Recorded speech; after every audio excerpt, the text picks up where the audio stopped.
All right, why don't we get started? Welcome back to our S3D seminar series, and I'm delighted that we have our first external speaker of the year. And to introduce him, I'll ask his host, Eduardo, to introduce the talk. Thank you very much, Jonathan. Well, it's my pleasure to introduce Torgeir Dingsøyr. He is a professor at the Department of Computer Science in the Norwegian University of Science. Before that, he was a researcher with Simula Med Laboratory, also in Norway. The way I got to know Torgeir's work was through his explanation behind the magic of Agile process. So a lot of his work has been in studying team cognition, coordination, and how those things happen in Agile processes. He has done very interesting studies in that area and used existing theories, well-founded theory, to explain all these processes. Today, he's going to talk about how we apply something of his findings to establish the effectiveness of working in a team. So, Torgeir, all yours. Yeah, thank you for being here. Thank you very much, and it's an honor to be here and give a talk at the Software Engineering Institute. So as Eduardo said, I have had an interest for human aspects of software development, which has led to a number of studies of agile software development as the main improvement trend in the software industry in the recent years. And this work is I'm going to present about a study published in Empirical Software Engineering. So I see myself as an empirical software engineering researcher, but with one foot also in the information systems community, and maybe a toe in the product management community as well. So this is, if you're interested in the paper, you could download it using the QR code here. And it's a study where Dan Strode is the first author, who's with the Polytechnic in New Zealand, and me as the second author, and then Yngve Lindsjøen as the third author, who's at the University of Oslo. And the background for this work is that we were all interested in teamwork. We had an applied research project in Norway over several years, where we worked with industry partners in order to improve the teamwork. And Dan Strode had conducted empirical studies of teams in New Zealand. So, according to Evans Data Corporation and the recent estimate, it's about 26 million software developers in the world. And most of them probably work in agile software development teams. And so the motivation behind this work is to try to understand what are the important factors for effective teamwork in this context. So teamwork, of course, is a topic that has been studied extensively in a number of disciplines. And in general, we know that teams can provide complex, innovative, comprehensive solutions. They can offer greater adaptability, productivity, and creativity than individuals. But they could also fail because of poor planning, lack of organizational support, or bad internal processes. So prior studies in software engineering indicate challenges with communication, with learning, prioritization, and leadership. So effective teamwork is not easy.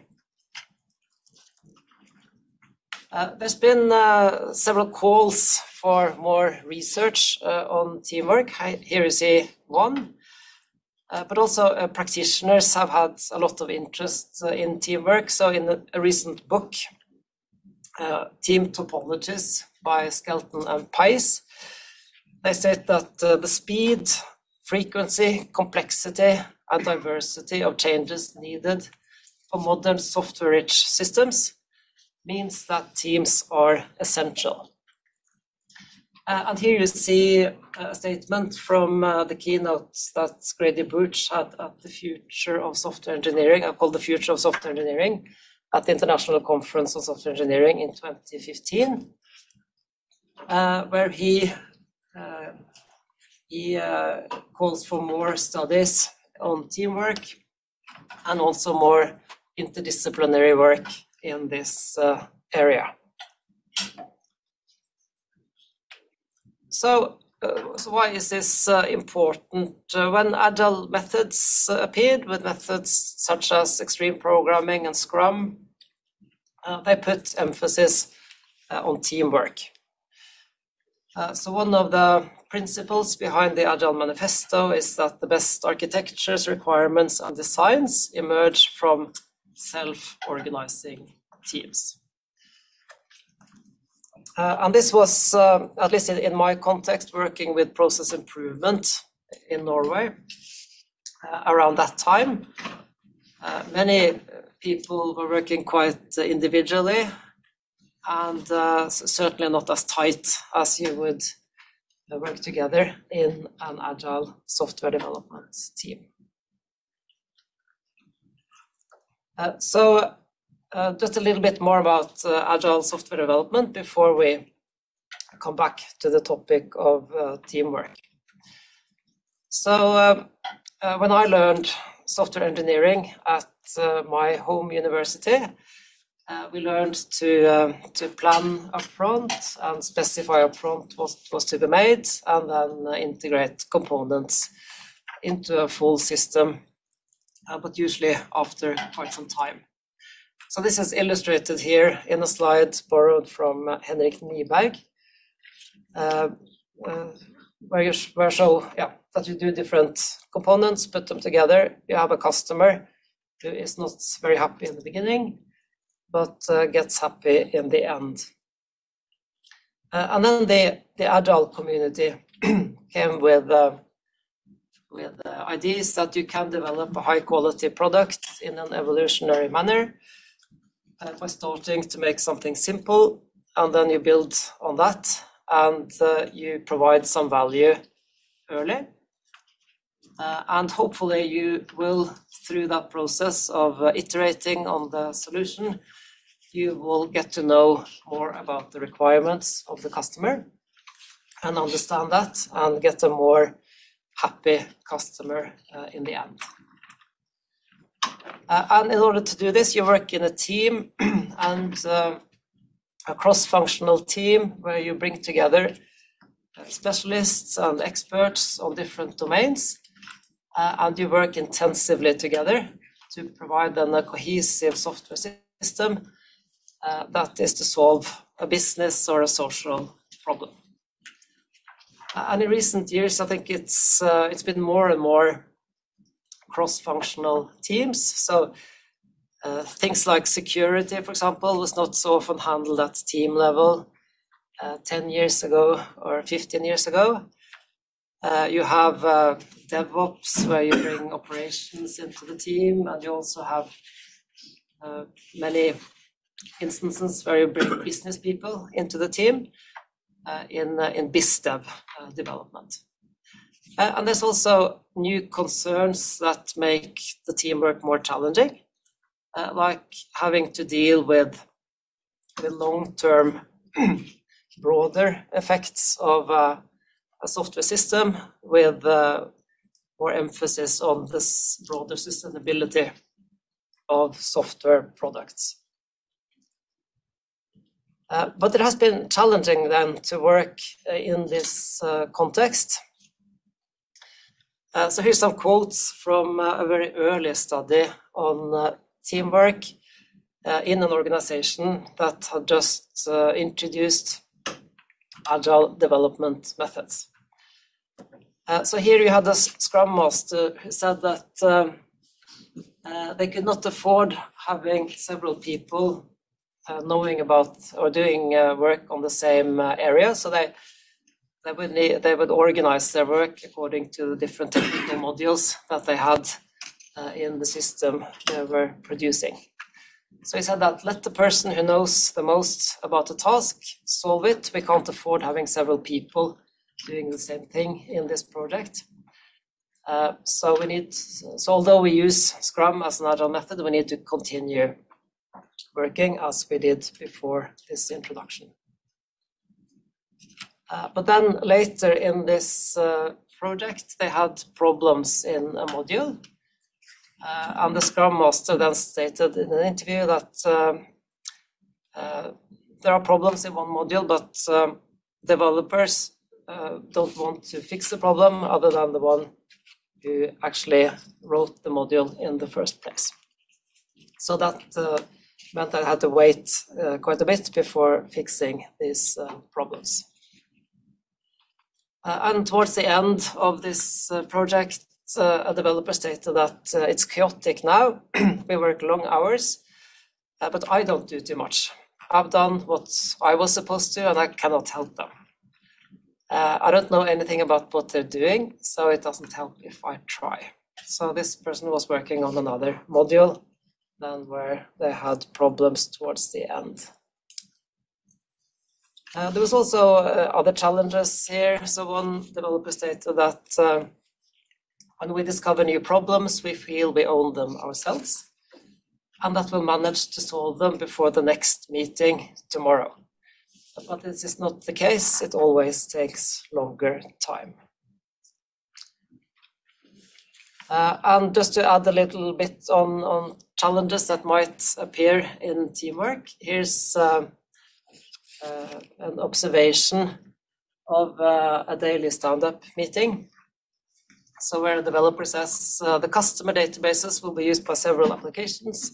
So I've developed support for dealing with various technologies, including Oracle. It took a lot of time.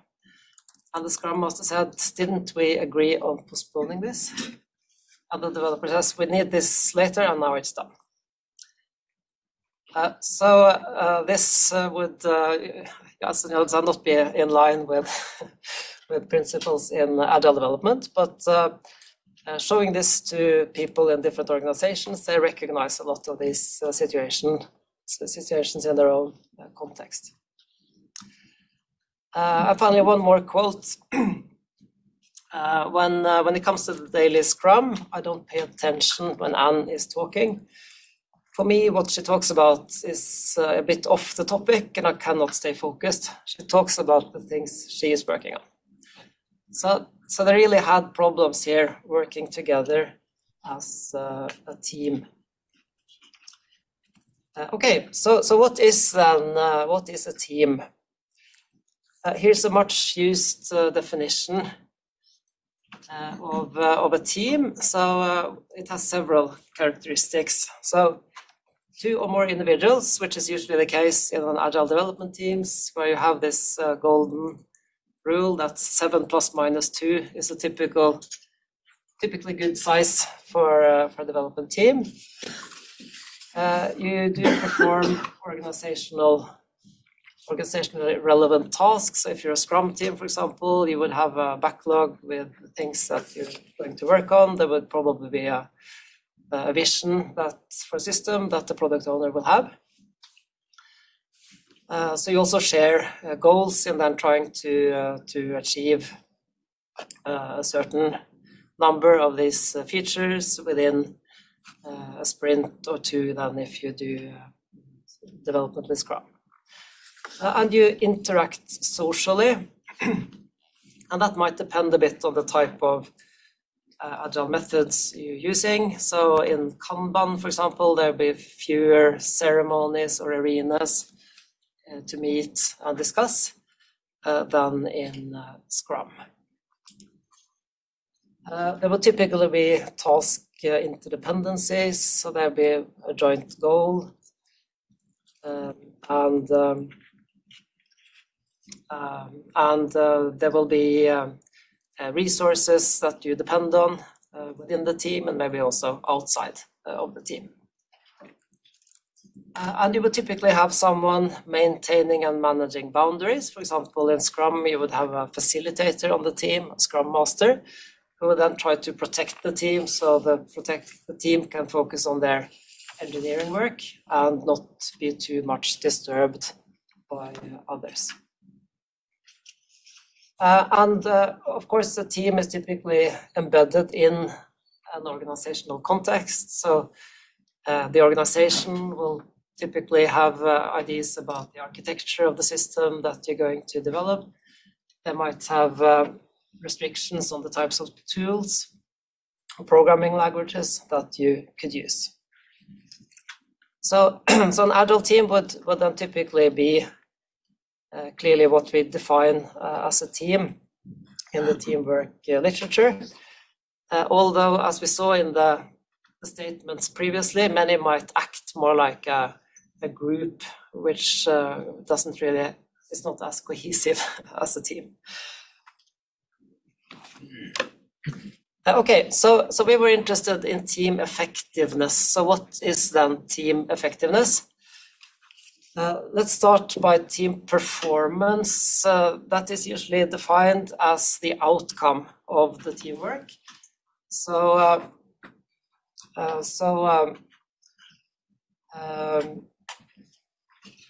Regardless of how the team accomplishes their tasks, you focus on the outcome of the team's actions. So are they successful in making a product that is delivered on time and cost and with expected quality? While team effectiveness is more defined more holistically, taking into account also how people interact in the team. So there we could think of things like job satisfaction and motivation amongst team members, and also that you actually learn something from the teamwork.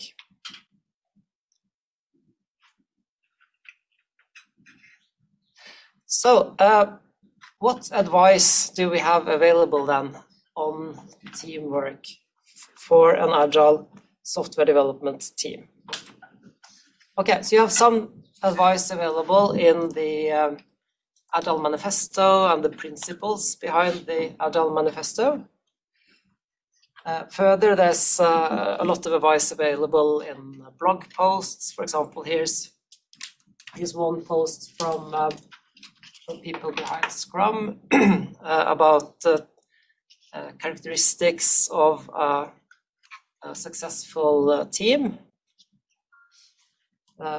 Google has made their model of which factors are important for teamwork, which puts emphasis on psychological safety, which has also been popularized by Amy Edmondson's talks. But then we also have a lot of input from practitioner literature focusing on methods and on teamwork in general.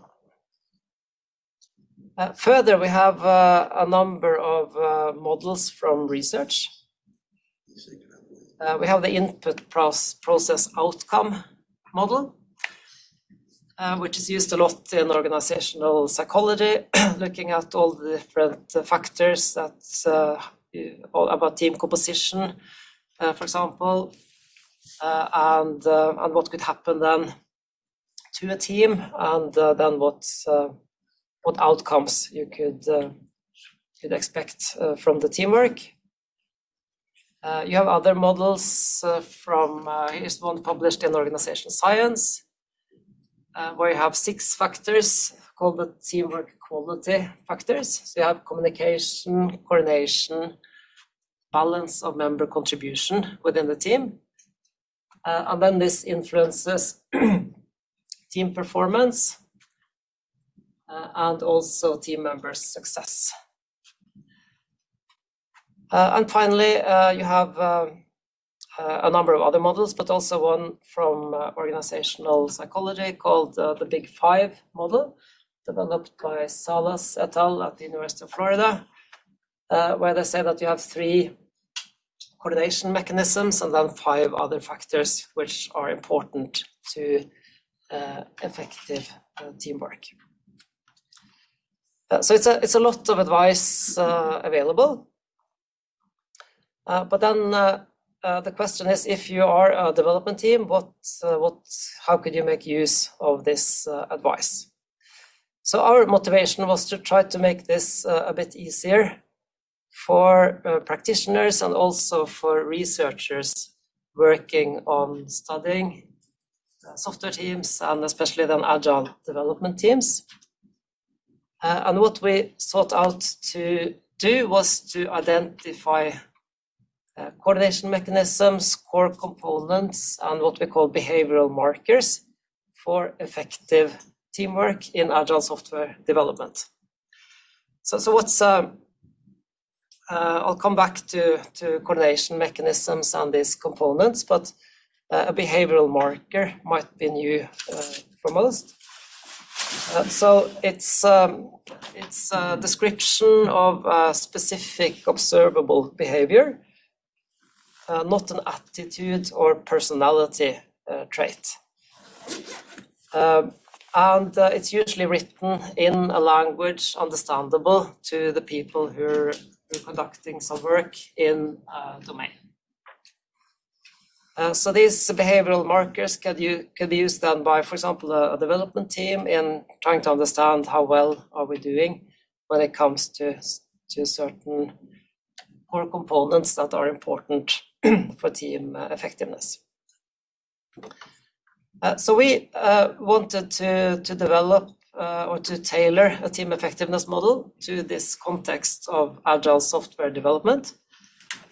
And we had a research design where we utilized 4 different methods. So we did a multivocal literature review. So we both looked at theoretical models from the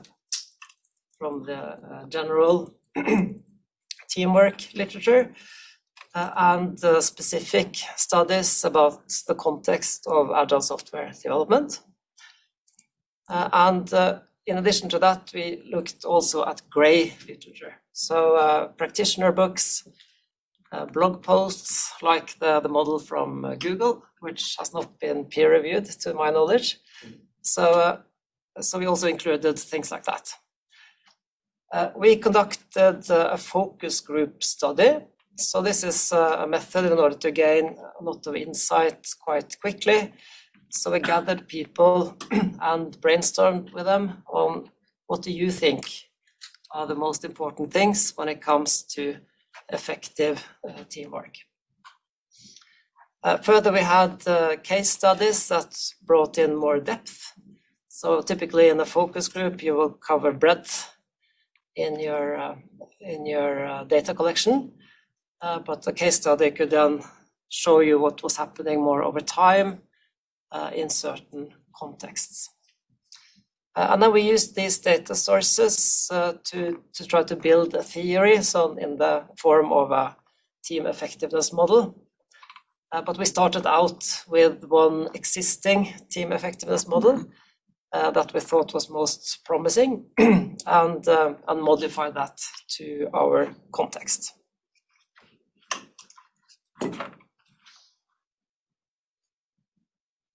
So a little bit more on the background here. So when we examined the studies, the prior studies in the literature on agile software development, we made use of a mapping study that was published relatively recently.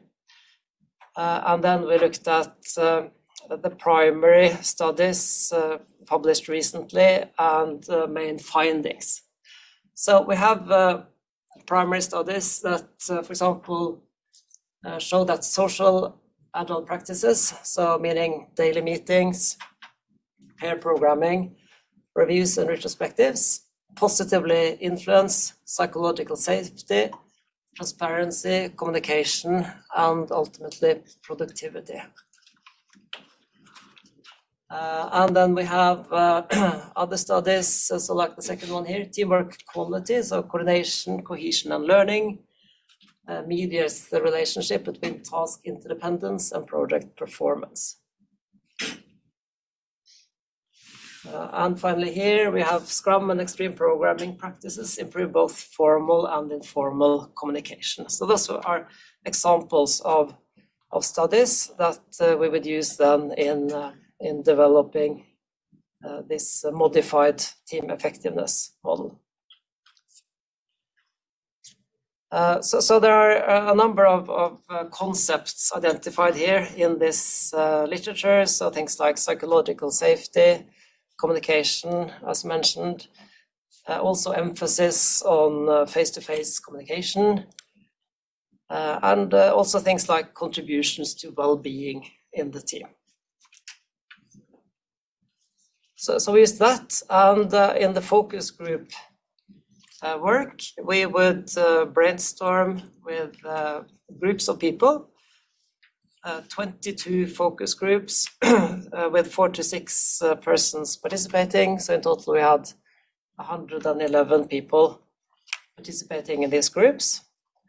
And we did 2 brainstorms. So one brainstorm on what do you think fosters effective teamwork and what do you think hinders effective teamwork. So we just reversed the question in order to generate more ideas. And this we conducted at conferences where people would sign up, so they had an interest in getting knowledge about teamwork, but also in some companies.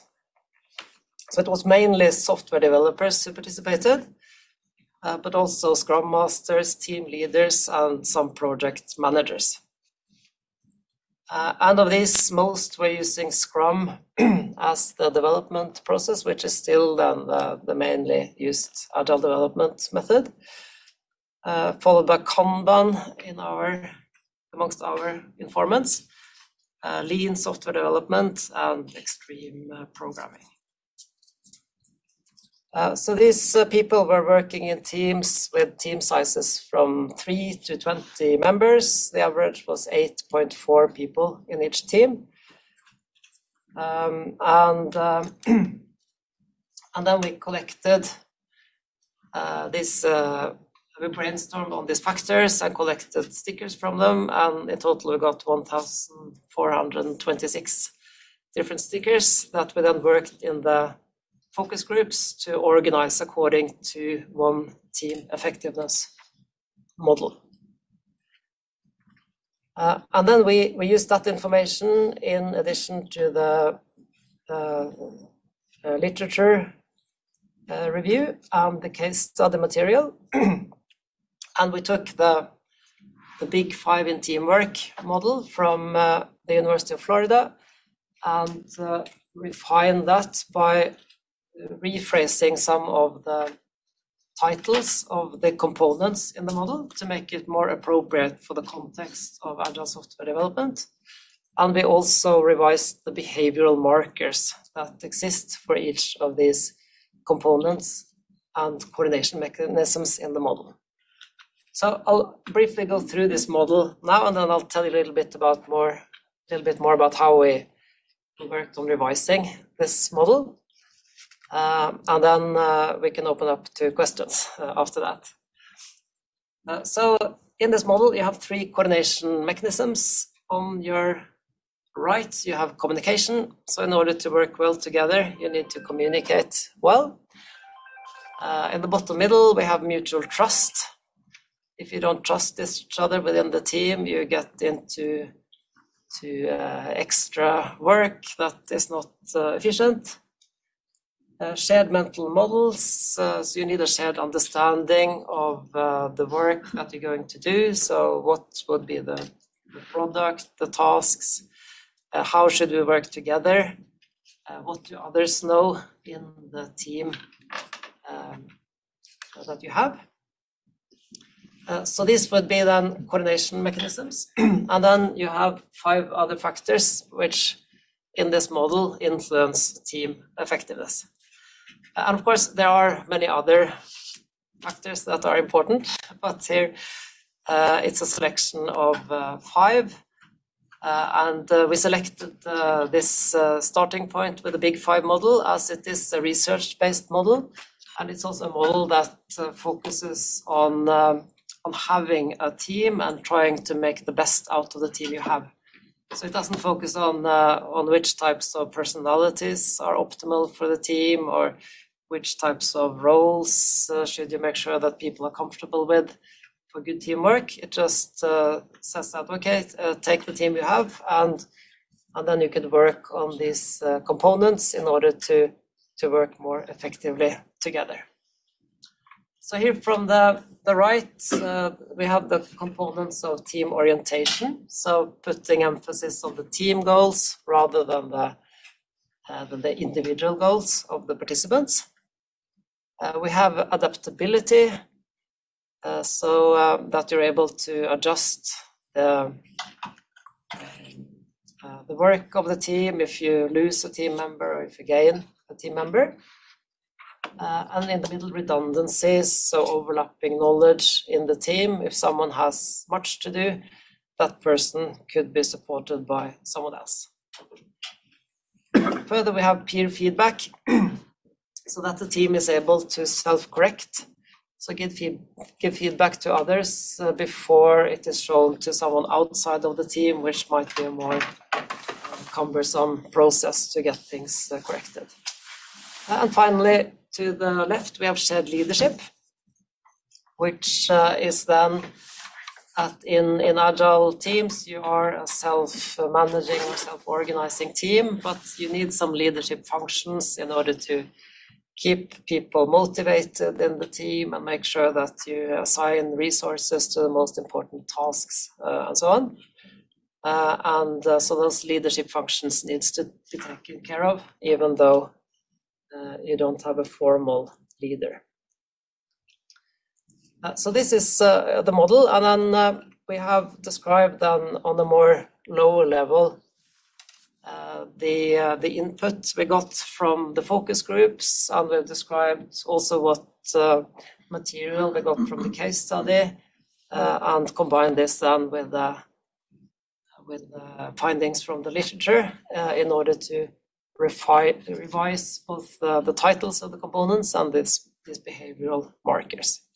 So I'll show you an example of a behavioral marker afterwards, but first I'd like to just show you an example here of one component, which is shared mental models.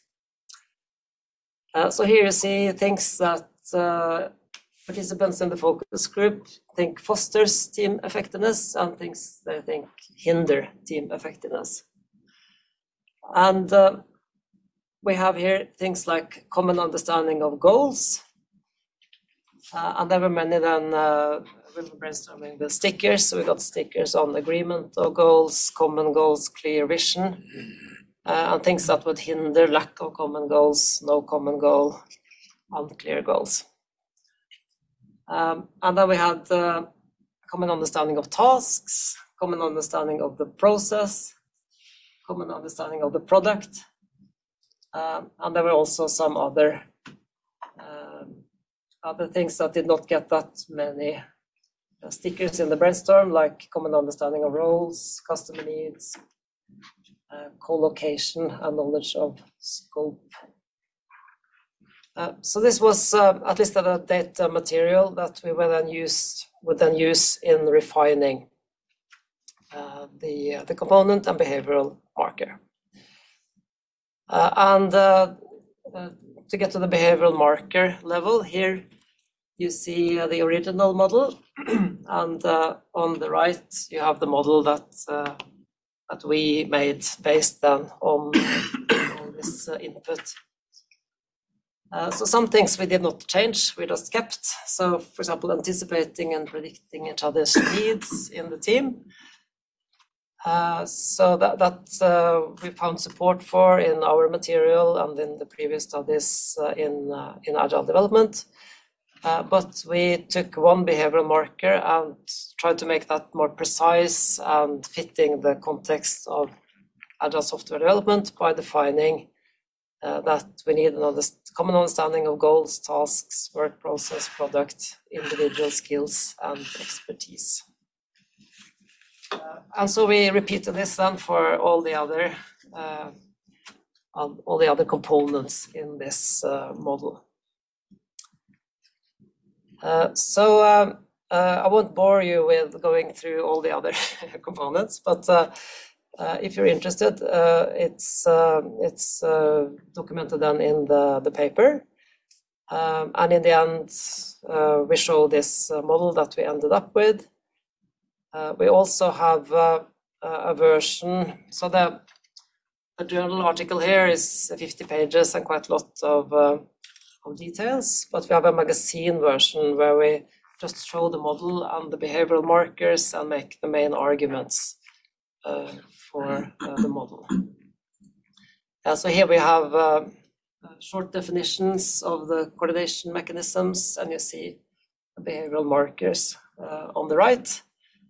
And we can also read about the same for the components in the model. So as I said, our ambition was to make a contribution to both practitioners and researchers in Agile software development. And we developed this, or refined this team effectiveness model into what we call the Agile team effectiveness model, which is then research-based, and it's a comprehensive model, which then can explain and also predict effectiveness for Agile software development teams. And we think this model brings up new directions of research within the field of empirical software engineering. So making it easier to understand why and how Agile practices and methods contribute to team effectiveness. You might not want to, it might be difficult to study team effectiveness in itself, but this gives you at least 8 different things that we know have an influence on team effectiveness. So if you could show a relationship to one of those, it's a way to show that you have identified something which is important. Of course, there are a number of limitations in this study. So most of the data collection was from Scandinavia in the focus groups. The case studies were conducted in New Zealand. It's a study which focuses on theory building. So we show clearly back to the data material that we're using, but we haven't tested this theory and seen if this model can explain team effectiveness better in new situations.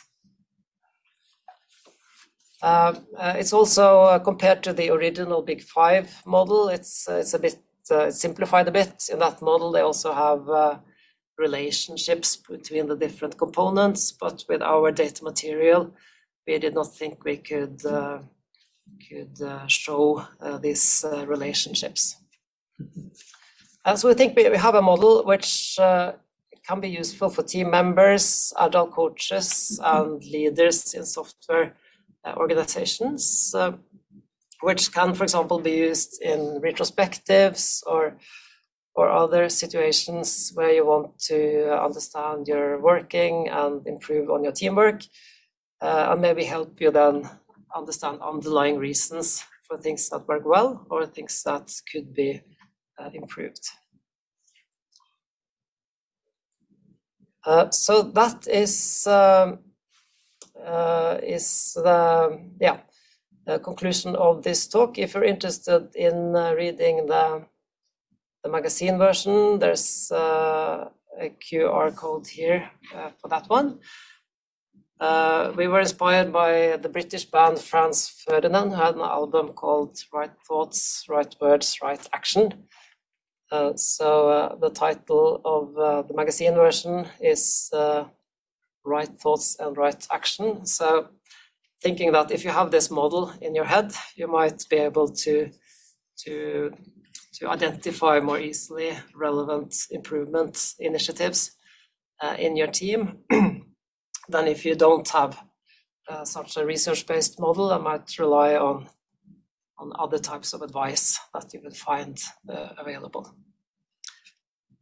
So with that, I'd like to thank you very much for listening. And if we have questions now, I suggest we take questions on Mentimeter. So if we have people participating online, then they can also participate in questions. So if we take some minutes and gather some questions, and I'll try to answer them, and then we can have a more open discussion here in the room afterwards. Okay? Yeah. Thank you very much.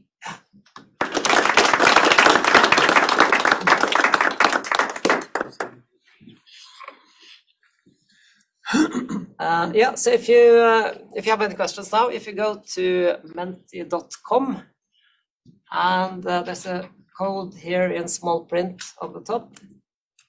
So if you go there, menti.com, and use 69674722, and we'll see if there are any questions, and then you can also prioritize questions that have been proposed by others, so we can take the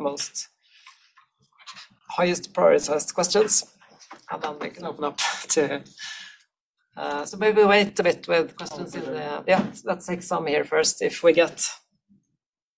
Okay, yeah, we don't have a ton of people online, but we do have some. Yeah. So, but yeah, for those in the room, I guess can add questions here too, right? Yeah, sure. Yeah, everyone can add. So let's see if we get something, and then. Yeah. Okay, so I'll just start with the first question that came in. So, does the model account for the destructive effects of toxic team members? Not really.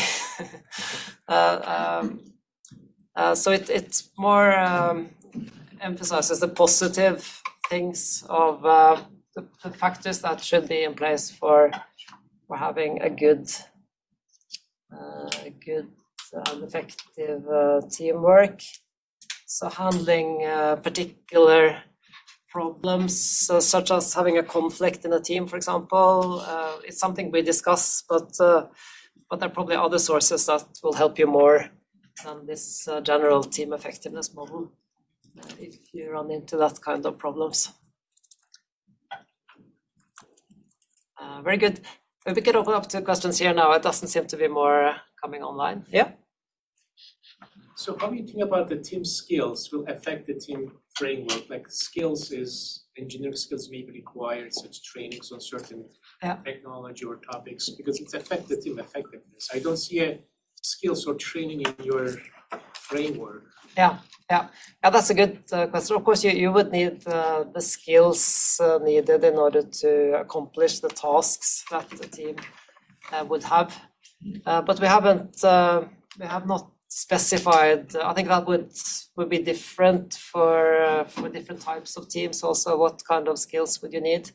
But when talking to companies interested in teamwork, we ask them, so how do you compose a team, for example? And most would say that, well, we look at the different the competence that we need in order to carry out this project, and then availability.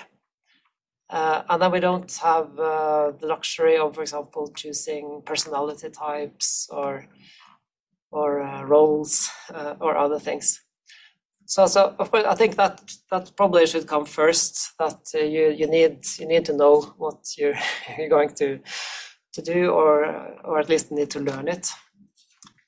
So the other components here would be more general.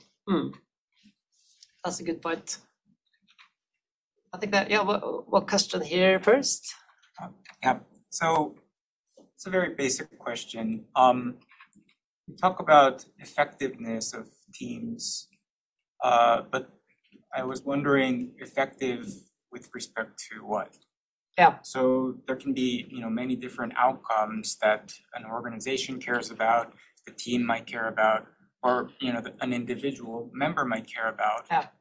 And it looked like in the table that you presented with the literature, the studies, I could identify about 3 different outcomes. Yeah. Is it performance? Is it productivity? Is it the mental, well-being. well-being of the members. Yeah, so that's a good point. And if you look at the studies, it will be many different aspects that have been studied. So we actually did a previous literature review where we looked only at survey studies on software developers and tried to identify what factors can be associated with some kind of team effectiveness or team performance outcome. And then you find anything from project success, so delivering on time, budget, quality, to job satisfaction, as I mentioned, and well-being, learning. So in this team effectiveness, it's a lot of studies that use different operationalizations of both performance and what is happening internally in the team. But at least I think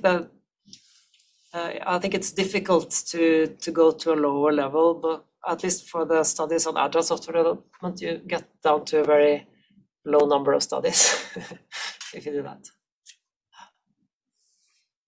Yeah, I think it was Eduardo first. No, okay, Michael. Yeah. Okay. I had lectures, so sorry if I missed this in the beginning half.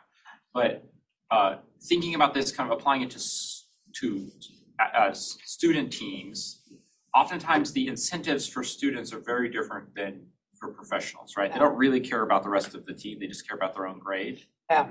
Or at least the structure is such that they are incentivized to ultimately care about their own grade in an academic team. Yeah. Versus in a company, oftentimes there's incentive structures to care about the success of the whole team as a whole.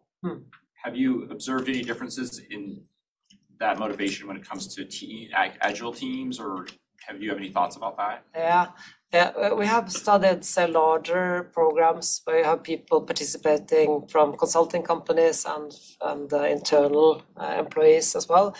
And sometimes where you would have consulting companies with different incentive models. So some would have a low basic salary but a high personal incentives, and some would have a high basic salary and then low personal incentives. So of course it does something to the dynamics of a team and the willingness to assist, and especially if you're in a large program where the overall success might depend not so much on what you're doing in your team, but maybe it's more important to help someone else in another team who needs to complete something of higher priority.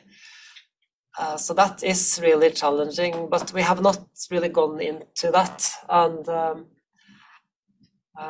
but also, when you talk about student teams and their incentives and care for the rest of the team, we've been showing this model to students at our university to give them at least one research-based model of teamwork. But if it really has an influence on people and makes them think more about the total behavior or the total outcome, not so much on their own. I think probably more to do with how you grade the students.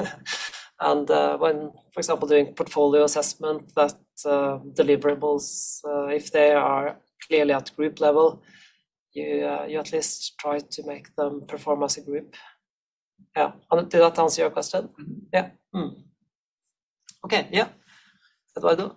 Okay, yeah. Okay. So I came in late, and I apologize, I had a conflict, so you may have covered this in the first part of your talk. I'm curious how this particular set of 5 elements of the model were selected. You know, there's a literature on the social psychology of teams that focuses on things like roles and avoiding problems like groupthink and social loafing and the like, role of disruptors on teams, all those various things. And then there also there's industry experience with software teams. And at some firms, for example, I was told they actually collect keystroke data for software developers. And Yeah. I think if you're a software developer and your managers are collecting keystroke data, probably want to leave and find another position in another firm. But in fact, there's a strong handshake in a lot of these firms whereby that data is aggregated and used only at the team level. And of course, these are the software developers, so they're going to have a way to find out if management is doing anything other than what they said. For example, to use it for personal evaluation of individuals, instead it's evaluation at the team level. And so there are all these handshakes and expectations. And so did you guys do like observational studies? Did you interview people in firms? How did you come to, it's a good list. To these, so we based it on this existing team effectiveness model, which is a general model. Based on the literature review. So it's a lot of studies behind selecting these 8 factors here. But we also, when we did the literature review earlier, we saw, I think, about 70 factors, and that was shown to influence performance or effectiveness in some way. So, and there are another study found over 130 different team effectiveness models in the general teamwork literature. So the reason for ending up with these is that it was research based, a fairly practically applicable model, at least compared to the alternatives that we looked at. But of course, it's so much influencing team effectiveness, so making a choice of a few components will lead to you not catching other things that are actually important.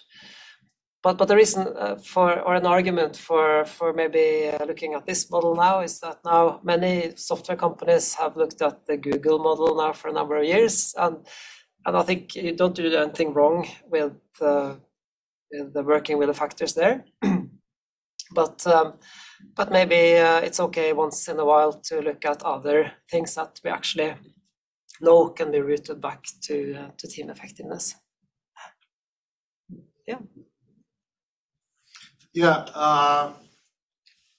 I think that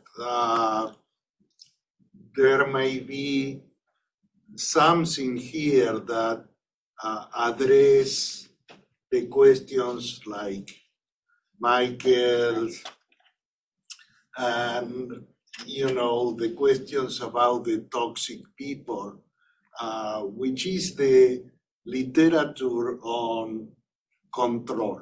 Okay, one of the mechanisms for control is called clan control. Okay, so I think that will be a little bit stronger than peer feedback. So I wonder if you have looked at the literature in clan control, where you have the peer pressure, values, and peer feedback, of course. Have you looked at that? We haven't integrated that in this study now, so we only looked at team effectiveness models and prior studies on teamwork. But I know some have published on control in Agile software development and presented it as clan control being the approach to control. So I think that's a very interesting area, but I guess it's future research. Okay, thank you. Yeah. So I wonder about like how does a model like this get made actionable for a team? If I have a team, I mean, I might see many of this advice, which all seems good, but how do I know, whether if there's issues in like several of these areas, how do I know which one is the most significant or? So the idea with this behavioral markers is that it's a list of things you could evaluate yourself. It's not a questionnaire, but it's observable things that people should be able to reflect on. So we've had teams using it in the retrospective, for example, where where you reflect then on your work process. So showing this, some of the factors or all of the factors to people in the team and asking them to think, how are we doing on the different factors? And it's also something, so Agile coaches, we imagine, could make use of this, maybe identifying challenges in the team and then using this as a way to understand what are more the underlying reasons of challenges, which might open up other types of improvement actions than you will get from the Agile practices. And Thanks. Good. Any more questions? No?